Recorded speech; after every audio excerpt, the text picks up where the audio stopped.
Hello grade 12s and welcome to Life Science, and today we're going to have a look at revision of evolution, right? So here we go, revision of evolution. Now, what I've done is to get to this revision of evolution, I thought the best way to actually do this is to just throw you into the deep end. Right? We've gone through evolution quite a few times before, and we had a look at how the bones are structured and how evolution came. We had a look at Darwin's theories, and we had a look at what those things, natural selection and all of that type of thing, right? So I thought instead of doing that, we're just going to do questions all day, all the time. We are just going to do questions. So let's see how you guys do with the questions that I've given for you. Well, given to you. Let's have a look at the first one. Here we go. The extract and the diagram below provides information about the type of antelope called a bongo. Right, the bongo is a large antelope species that is active at night. So it's at night, so you know that. Okay, and found in the dense jungle. So remember, dense jungle of the forest in Africa. The dense forests have very little ground vegetation. So the bongo feeds in the forest openings, right? So it's got to be in the openings where new herbs and shrubs grow close to the ground. Remember, it's got to eat off the ground. So where it's open, where photosynthesis can take place, or where there's light coming through, it's going to eat there. The problem is they are preyed on by lions and leopards because they're out in the open now. Okay, so that was just a little bit of background information on the bongo. Okay, so now what I've got for you. There we go. There's your bongo. Have a good look at it. Okay, let's have a look what we have here. First of all, it's light brown coat, has a light brown coat and a mane with white stripes. Okay, the horns that can be laid flat along the back while running through dense vegetation. Okay, it has a black and white marking on the face, chest and legs. It is dark brown belly, short brown tail with black tip. Okay, so that is round about what it looks like. It looks like quite a cool antelope, eh? I couldn't get a good picture of it where it's got labels on it, so I left that one for you. So let's have a look at the question that I've got for you. Okay, yeah. State 2 characteristics that help bongos to camouflage themselves in the dense jungle. Now, before you answer that, you're saying to me, but what has this got to do with evolution? What has this got to do with evolution? Do me a favor. Answer this question, and once the question's answered to the best of your ability, then we'll go through it. What's this got to do with evolution? So this is going to be a quick, very quick question, right? So I'm going to give you 1 minute to do it, and give me everything you got. Are you ready? Off you go.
Okay, so let's have a look at the answer. There it is again, beautiful antelope, right? And here we go.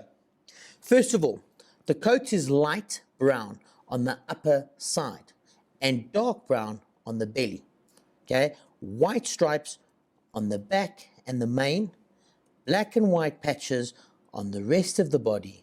The tip of the tail is black. And the question was, state 2 characteristics that help the bongo camouflage themselves in dense jungle.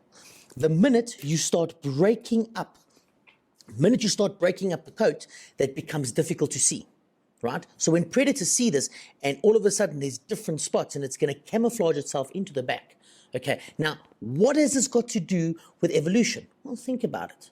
The people that weren't camouflaged as much died out. The ones that were camouflaged, they became strong, right? And they kept breeding. So that is why nature selected them to live on. And that's why we say this has got to do with evolution. They have survived because of evolving this specific coat to suit their environment. Cool, hey?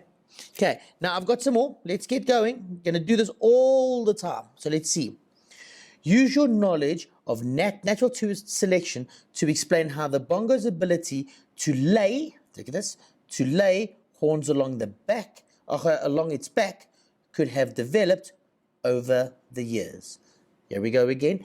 Explain how natural selection will allow, or the ability of the bongo to its horns to lie back on its back or lay back on its back will allow it to develop over the years. And I'm going to give you a minute again, okay, because this is quite quick. So let's see if you're going to come. The others are going to get more difficult. These are quite quick. Another minute. Are you ready? Off you go.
Okay, now I explained to you what natural selection was just before this question, just to give you a taste of what we're looking at. So let's see how we can do this. Now I've given a nice big explanation. Okay, so let's have a look. There is a variation amongst the bongo population. Okay, some of the horns that can be laid on their backs, while others do not have the horns that can be laid on their backs. Let's just say they started off with that. Some laid down, some couldn't. Okay, then the antelope must move through the dense vegetation without their horns getting entangled in the vegetation. Okay, reason for that is you get chased by a lion, where are you going to go? Straight into the bushes. Okay, it's its protection. So as it's running straight into the jungle, what happens? The ones that horns cannot lay down on its back become entangled, and of course they either die because they can't get loose, or the lions and they catch them, the lions and the leopard. Those that the horns can lay down on their back do not become entangled and escape predators and survive. There we go. Nature decides who carries on breeding. It doesn't matter how big, how strong, how developed that animal is. Okay? If nature decides the horns must lay down on its back and the biggest and strongest and toughest can't, it's not going to breed. Okay? Not because none of them want him. It's because he's going to die quickly. Maybe he doesn't, but there's a big chance he will. Okay, so that's what we're starting to look at. Natural selection, very important. Okay, here we go. The characteristics of organisms can be changed through selective breeding and the genetic engineering process. Okay, so here we go. State two similarities between selective breeding process and the genetic engineering process. That's the first question. The next question I have for you is explain two reasons why some people may be against using genetic engineering. I'm going to give you 3 minutes to do this. Concentrate, give me as much information as possible. Are you ready? Off you go.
Okay, so let's have a look at these answers that I have for you. First of all, characteristics that are desirable, okay, or beneficial to the humans are being selected.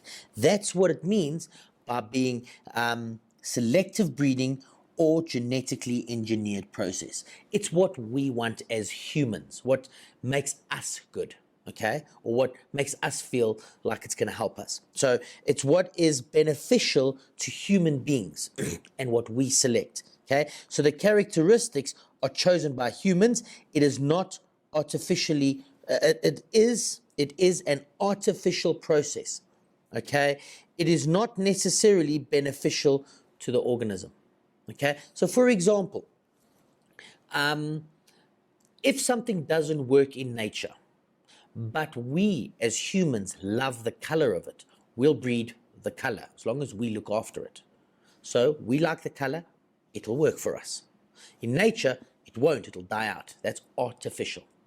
Okay, and the next question that we had here, okay, was explain 2 reasons why some people may be against using of genetic engineering.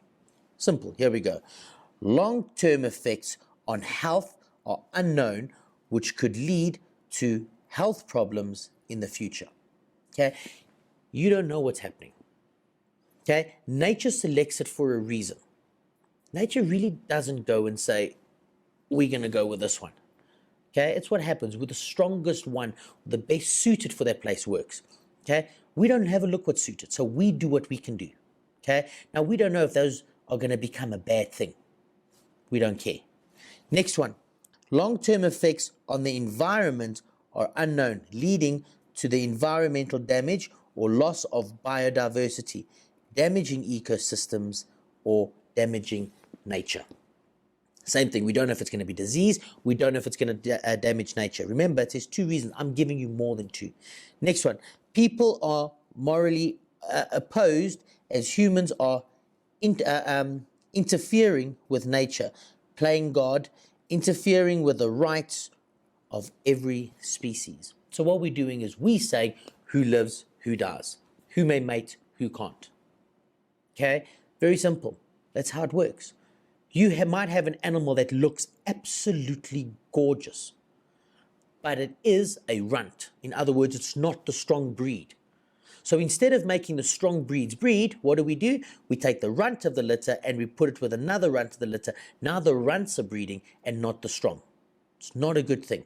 Okay. And then lastly, initially, it is an expensive process as many people or countries may not be able to afford it. So let's say, for example, we want to look at, for example, making maize meals, making sure that maize can withstand drought, okay? Because at the moment, drought water is very, very important, right? So let's say we're losing all our maize meals because of water, okay? So what we do is we make it drought resistant, like very, very highly drought resistant. To be able to do that, to genetically engineer that or fix that, it's going to cost a lot of money. And it costs a lot of money. So what do? We might have to go and borrow from other places, and now we're in debt.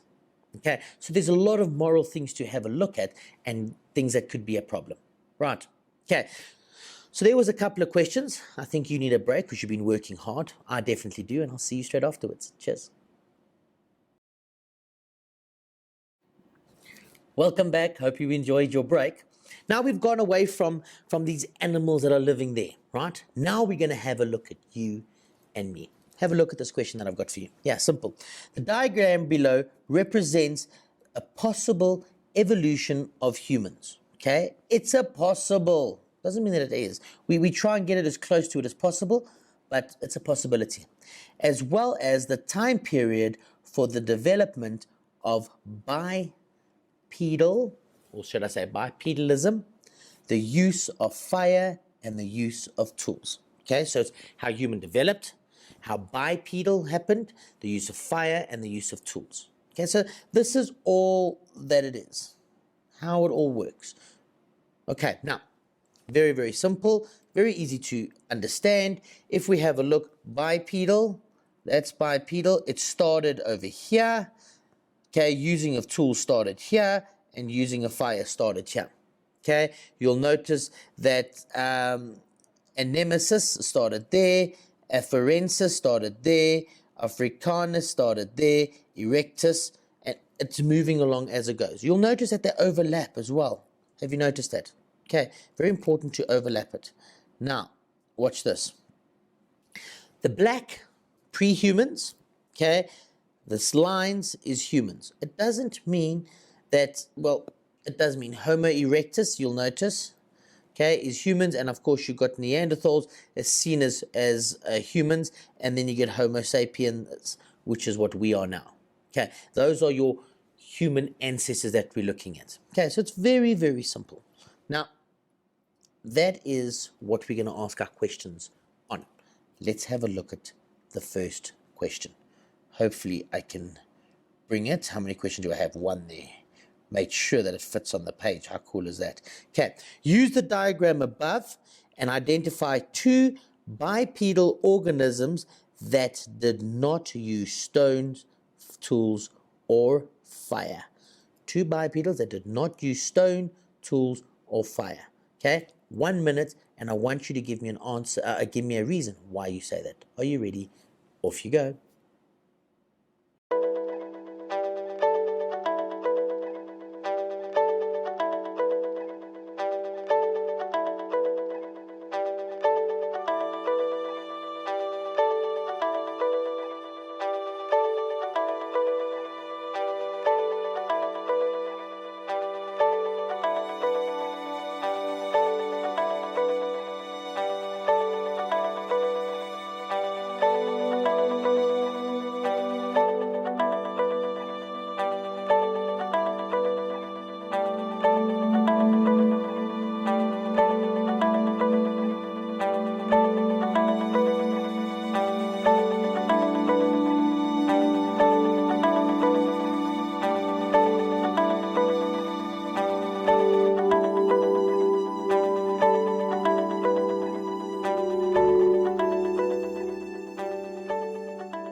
Let's have a look what it came up with. Okay, first of all, the two bipedals. Okay, two bipedals that we're having a look at. Very simple. It's the anamensis.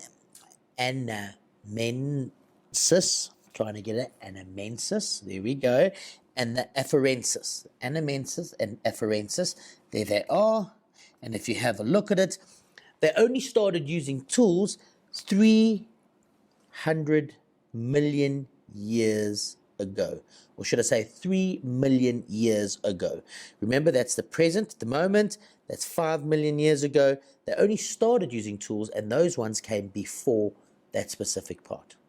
Right, okay, now, next question that I can give you guys. Here it is. I'm gonna, hopefully, let's see. How long after developing the ability to walk and on 2 feet did pre-humans develop the ability to use stone tools? And here we go, show all working out. Very important, show all working out. You need to say after developing the ability to walk, okay, on 2 feet. So when it becomes bipedal, pre-humans developed the ability to use stone tools and show all working out. So I'm going to do that. Okay. And you'll see stone tools. I'm going to be at 3, and I'm sure you can carry on from there.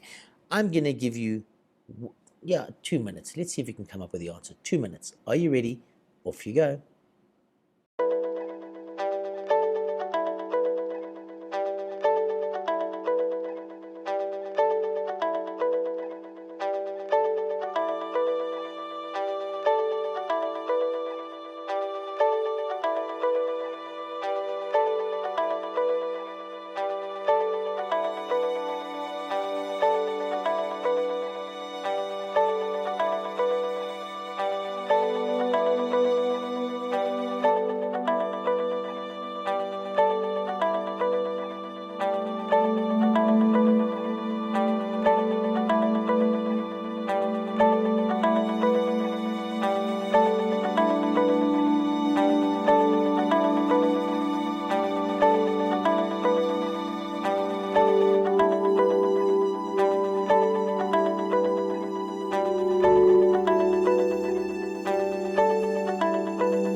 Okay, let's have a look at your answers.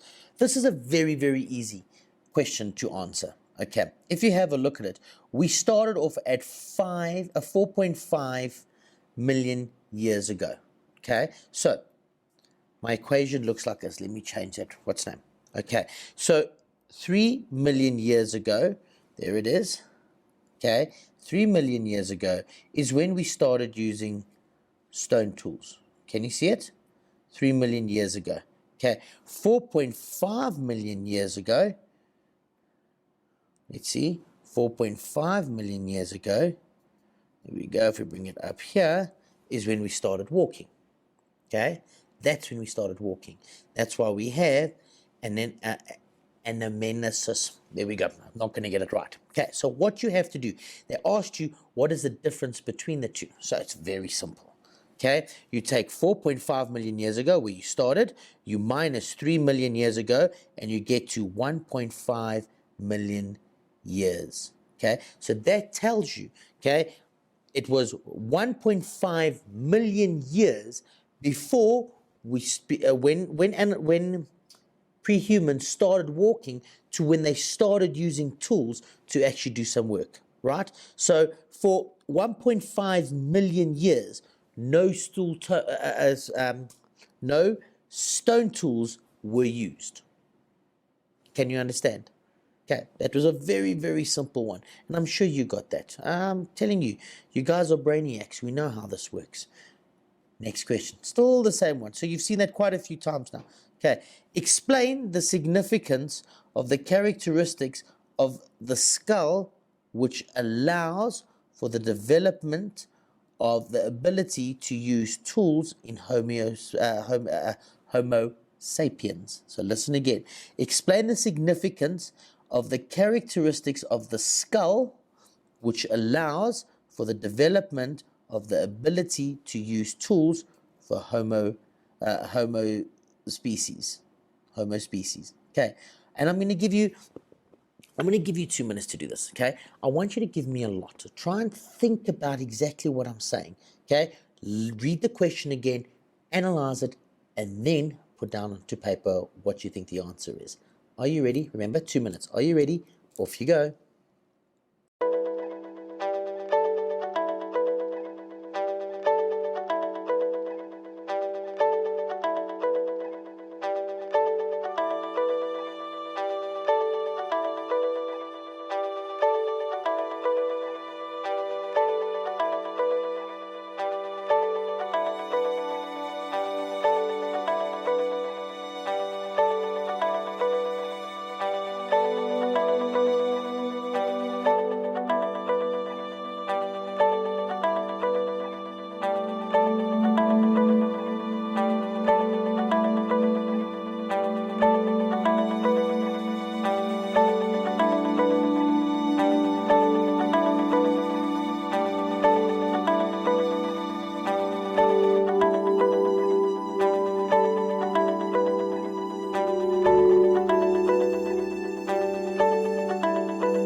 Okay, let's have a look at this. When it came to the question had nothing to do with this picture. Okay, it does, but it does indirectly, but not literally. You're not going to find the answer on the picture as we did the others. Okay, They wanted to know, explain the significance of the characteristic of the skull which allows for the development of the ability to use tools of Homo species. So in other words, how did you start using tools, or should I go all the way down, in that area? Okay, that's what they're asking you. And let's see what I came up with. Very simple. The cranium increased in size. Okay, so the cranium increased in size. We got the head to become bigger. And not only the head, okay, you will notice that a lot of the primates, it comes like this. Okay, a lot of the primates have changed to start looking like that. Okay, we're looking at that part. And there we go. So, could accommodate a large brain. The bigger the cranium becomes, the larger the brain. The larger the brain, the more we start using tools. Okay, so that was the reason. Okay, and if we have a look at it, humans start using tools, or we start using tools, starts developing bigger brains. And it takes a while to actually get there. Okay, now, still the same one. Let's have a look what I have here for you. Okay, explain the relationship between the use of fire and the change in the dentition in Homo sapiens. We all know what dentition is. Okay, these babies here, these things here, right? You've got 2 minutes to do this for me. Okay, explain the relationship of fire and dentition, the change in dentition. 2 minutes. Are you ready? Off you go.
Let's have a look at this. Now you'll notice that I've given quite a answer here. It's very simple.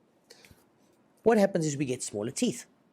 Very simple. And the reason why we get smaller teeth, especially canines in Homo species. Okay, Homo species, your Homo sapiens, Homo erectus, your Homo Neanderthals, all of those guys, okay?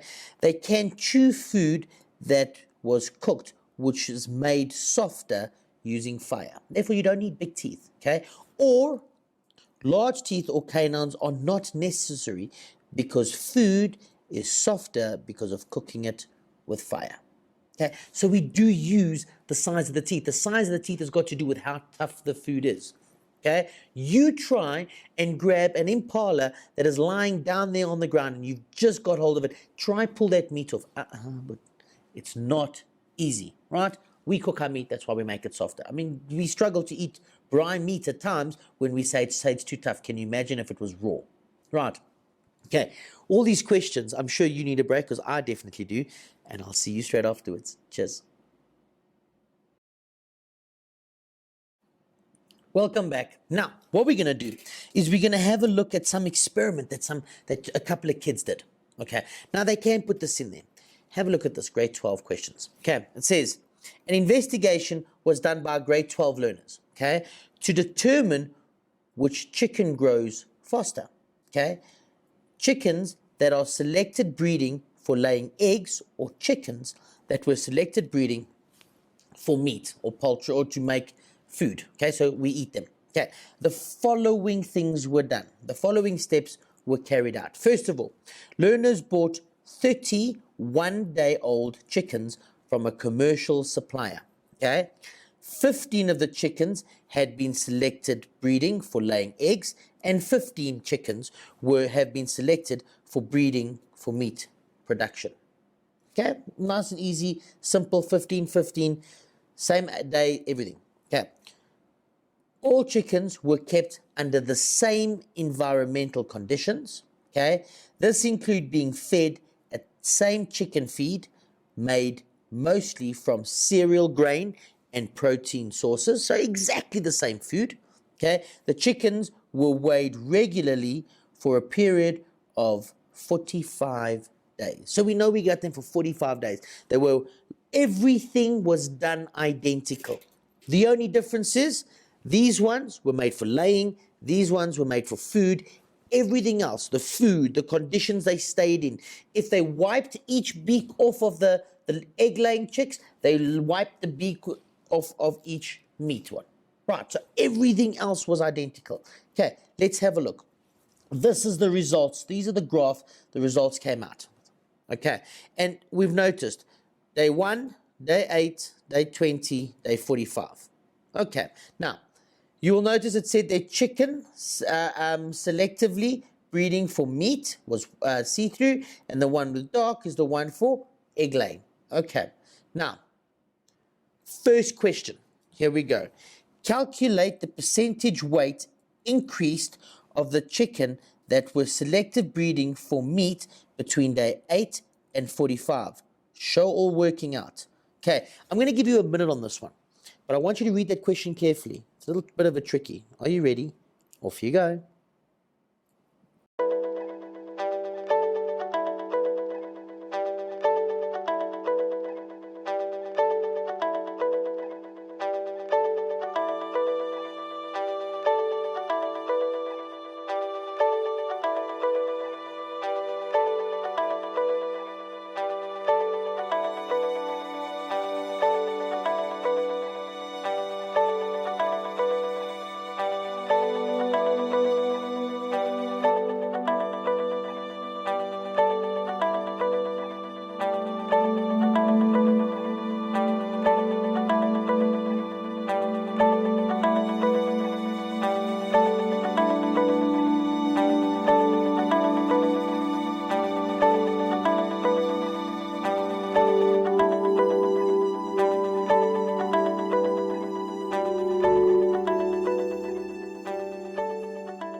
Let's have a look how you did. Now, there are tricks to this, okay? So let's have a look. First of all, it asks for, I'm going to bring this a little bit down so I can just show you this. There we go. It asks for, look at this, percentage, okay? And it also asks from day 8, not from the beginning. So this is what we're looking for, okay? You need to take 2,500 and you need to lose 500. On day 8, they were already at a mass of 500 grams, okay? Which means they've only gained 2,000 grams, okay? So we know that it is 2,000 grams, right? And you got to divide the 2,000 grams by the original amount we started with, okay? Which of course is 500. Oh, that's terrible. 500 grams. Okay, of course, to get a percentage, you times by 100, okay, and of course, There we go. We know that's the wrong answer because my maths is terrible. Okay, the answer is 400%, because 2,000 divided by 500 is 4. Okay, and you times that by 100 gives you 400%. It increased from day 8 to day 45, 400%. That is huge. Okay, you need to know, make sure you do the calculations. And there we go. It shows you even we make mistakes. Okay, always make sure you check and you do not rush it. Okay, now some more questions for you. State one advantage of repeating the investigation with 100 chickens. That's quick. Okay, next one. State 3 factors that the learners should keep constant in the investigation. 3 factors. You guys can do this with your eyes closed. 1 minute, and I'm going to give it to you. Make sure you concentrate. Give me everything. Work quickly. Off you go.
Okay, when it comes to this, a quick thing, okay? When we're looking at this investigation, with 100, why would you use 100 chickens?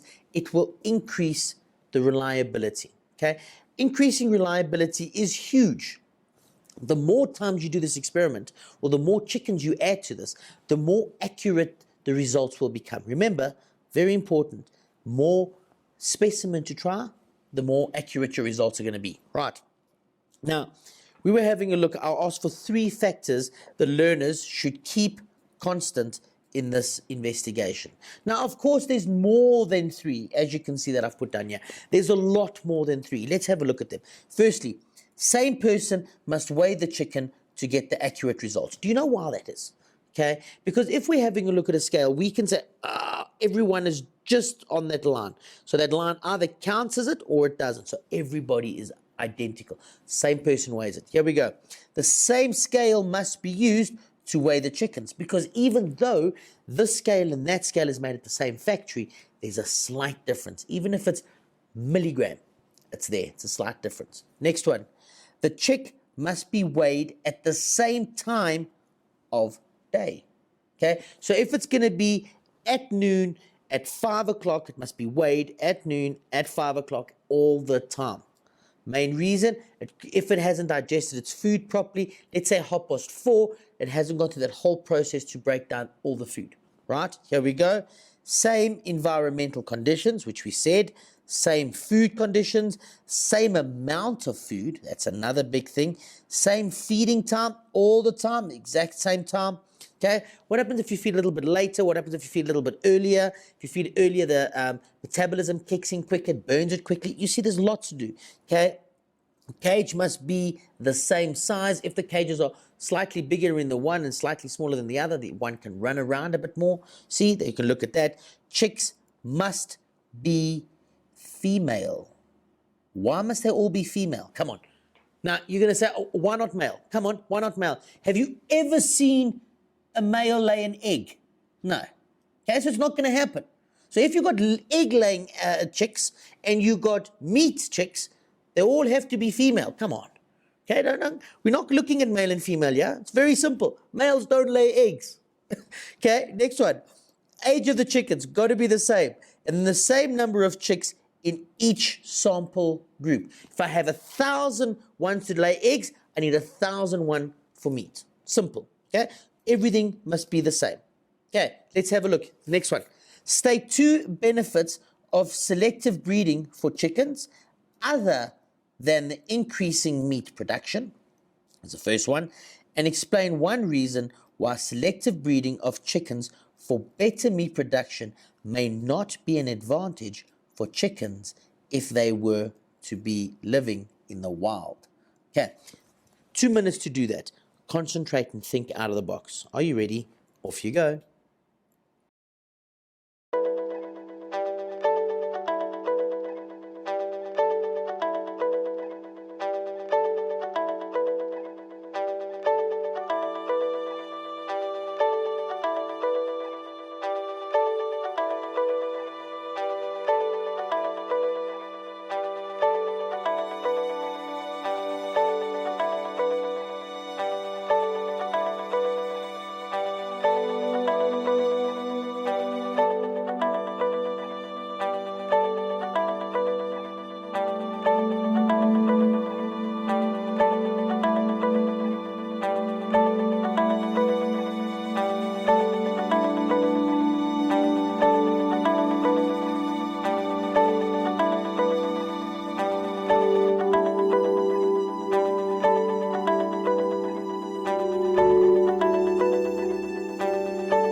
Okay, let's have a look at these things.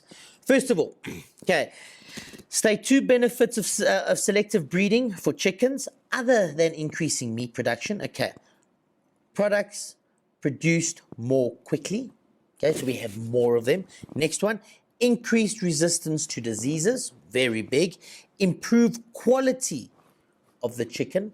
Okay, next one, improve yield of the chicken's product. So in other words, there's so much more than just the size, quality, taste, how quick we can send them out. Okay, so there's the big things. Okay, now all of those are very important. But now, what about explaining why just one reason, why breeding chickens for better meat production may not be an advantage if the chickens were living in the wild. So chickens that are roaming around free, why is it not good? Let's have a look. Chickens are larger, behavior cannot be, they could not escape from the predators. So they'll be killed, they'll be eaten up. Chickens are larger, they will be unable to move away from predators. Look at this carefully, all predators. Next one, decrease variation, therefore more susceptible to diseases. Okay, they're not going to be able to change all the time because we're trying to keep them as close as possible. Right, now, I've got a nice question here. If we have a look at these skulls, these are just diagrams of different skulls. Okay, can you label, I'm just going to give you this last one. Can you label X and the type of teeth at Y? So have a look at this. Can you label X and the type of teeth at Y? And I'm going to give it to you, so you don't have to stress. I'm going to change that. These are 3 different skulls, okay? First one, okay, has got, this one is quadrupedal. Both B and C are bipedal, okay? Both are bipedal, and very important to know what they're doing with each one, okay? First of all, Y are those big sharp things that pierce animals, right, that they use. They are called, or they tear, they are called your canines, okay? So Y is your canine, There it is. And X is your foramen magnum. Okay? X is your foramen magnum, Y is your canine, and the foramen magnum is the one where your spinal cord goes up into your skull and holds your brain up. Right, those are the couple of questions. Now, guys, these are very important questions that you've got to go have a look at when it comes to human evolution. Have a good look at them. Very important. Go to past papers. Those are going to help you quite a bit. Okay, I've given you a lot of information, and I know you've worked very, very hard. So it was good to see you guys again, and until next time, I will see you. Cheers.